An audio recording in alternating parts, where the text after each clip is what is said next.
Bonjour, je m'appelle Jean-Loup Tesseron, je gère les 60 hectares de vignes et puis le public qu'on essaye de faire venir un maximum sur notre exploitation, d'où la création d'un musée.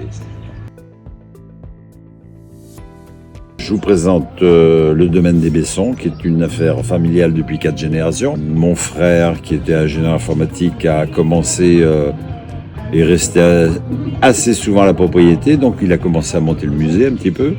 Ce qui est à l'intérieur de l'écomusée, c'est une histoire familiale, quoi.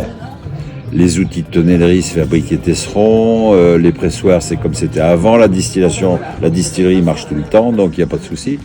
Inauguré en 89, donc nous étions dans les premiers à avoir fait quelque chose qui ressemblait au tourisme un peu, pour essayer de faire venir le tourisme vert, parce que dans ce temps-là ça s'appelait le tourisme vert.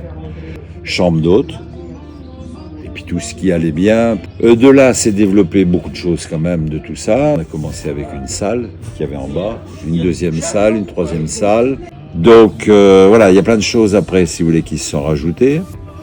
Les orgues à parfum, ce qui fait que ça, c'est pour faire ressentir aux gens les parfums qu'on retrouve dans le pinot et dans le cognac. Donc ça a été des choses qui ont été faites après. Cuba. Bon, Cuba, il y a une histoire, c'est que mon frère vivait là-bas en parallèle de vivre à la propriété. Malheureusement, en 2019, il est décédé. Donc la propriété, aujourd'hui, c'est 50 hectares de fin bois et 12 hectares de grande champagne.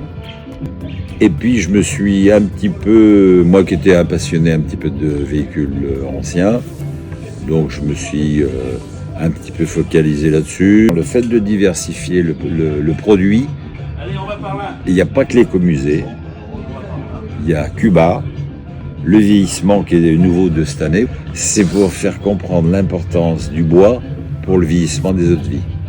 Donc ça, c'est une nouveauté 2025.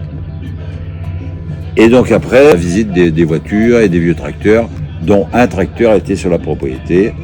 Donc voilà un petit peu l'ensemble du domaine. Aujourd'hui, nous passons... l'année dernière, non, mais autrement, c'est 5000 personnes à peu près par an. Nous, l'important, c'est quand même de recevoir les gens.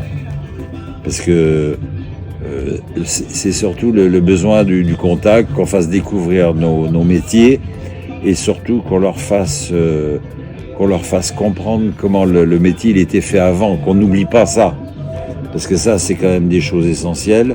Aujourd'hui, on s'aperçoit, même dans le vignoble, qu'on revient à ce qu'on faisait avant, tout simplement, avec des moyens un peu plus modernes, mais on revient tout simplement à des choses qui étaient faites il y a des années.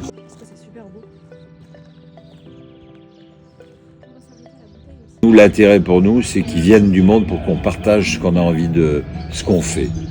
Parce que, en fait, c'est le partage qui est intéressant. Et bientôt, la nouveauté, ils viennent voir et ils mangeront peut-être autour de l'étang à la guinguette. Voilà un petit peu, c'est l'idée. Et je pense qu'on aura fait la boucle.